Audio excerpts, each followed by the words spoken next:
Would you spend $56,000 on something that looks like a server, but isn't quite what you expect? This is the Aethir Edge Power. It is a 2U rack-mountable device that earns crypto by participating in Aethir's decentralized GPU network. But here is the key factor. It is not a traditional high-performance server, and it's not packed with high-end GPUs. So what exactly does it do, and is it worth the investment? In this video, we're going to break down the specs and how it compares to the Aethir Edge. That's one of the devices I have over in my crypto closet. We're going to look at what makes it unique, how much can it earn, and whether it's actually a good buy, or if it's just an overpriced piece of hardware. So let's take a look. So you might be wondering what Aethir is. Aethir is building a decentralized GPU network that allows companies and developers to access computing power without relying on big cloud providers like AWS or Google. Instead of running massive centralized data centers, Aethir distributes GPU workloads across a global network of nodes, including devices like the Aethir Edge I have over here and the Aethir Power Edge. So what is the goal? The goal is to make GPU power more accessible for AI, gaming, and metaverse applications. At first glance, the Aethir Edge Power looks like a server. It's not a traditional GPU powered compute machine like you think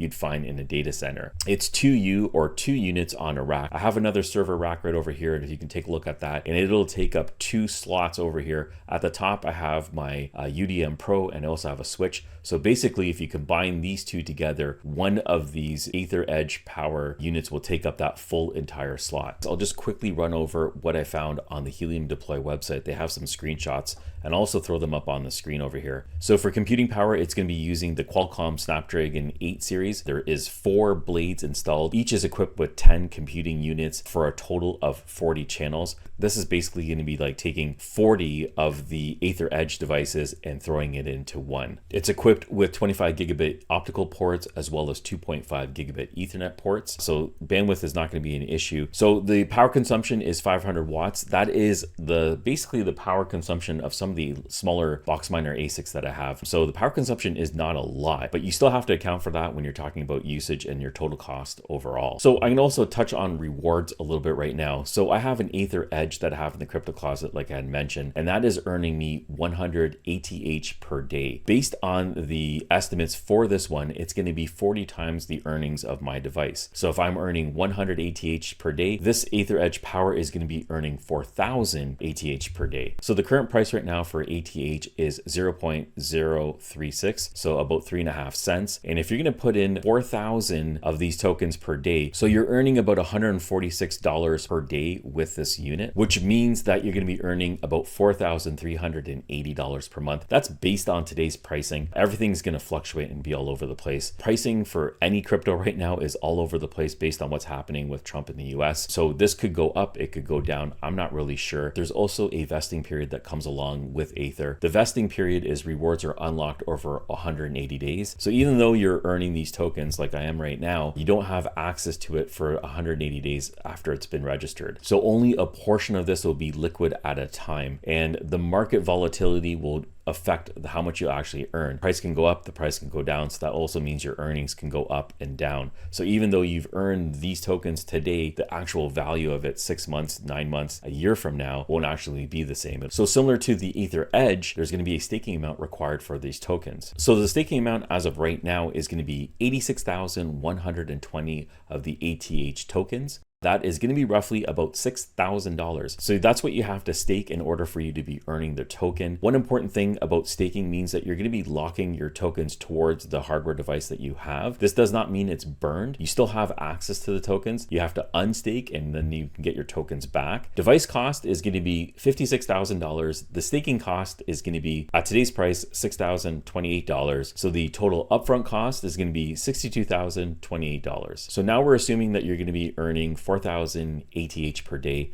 That means it'll take a little over a year for you to completely break even on your overall hardware costs. We've talked about the cost and the rewards right now, and I just want to highlight some of the risks and considerations that go along with this. So the upfront cost alone is going to be over $62,000. I have to also mention, you got to consider shipping. Wherever you're getting this shipped to, there's going to be a shipping cost that goes along with it. The token volatility is something else that you have to be aware of. The ATH token can go up significantly and also drop. The vesting period is something you also want to make sure you're you're aware of. You won't have access to the rewards immediately. One other thing that I haven't mentioned is that KYC is required. I'll make sure I link down below the KYC requirements for this hardware device. Something I do want to mention is that this project is a real project and has real customers and real revenue. It's one of the very few DePIN projects that I'm in right now that is actually generating a substantial amount of money. In December of 2024, the ARR is now $96.68 million, which is significantly more. And in December alone, they generated over $7.6 million in revenue. This project is out there. They've teamed up with NVIDIA. They have real customers out there paying real money, and it's generating revenue. So when it comes to sustainability of this project and revenue coming in to maintain the price of the token and actually spawn some growth, Aethir is definitely aligning itself for a prosperous future. I'll make sure that I add all the revenue numbers down in the description below so you can evaluate that and evaluate the project itself. If you have the pockets deep enough to purchase one of these devices, I'll also link that down below if you want to pick one of them up. Let me know what you think in the comments below. Would you buy this if you had the money? Is the price worth the potential rewards that come along with it and the potential future that this project has? Drop those thoughts down below. Don't forget to like and subscribe. Thank you for watching, and I'll catch you on the next one.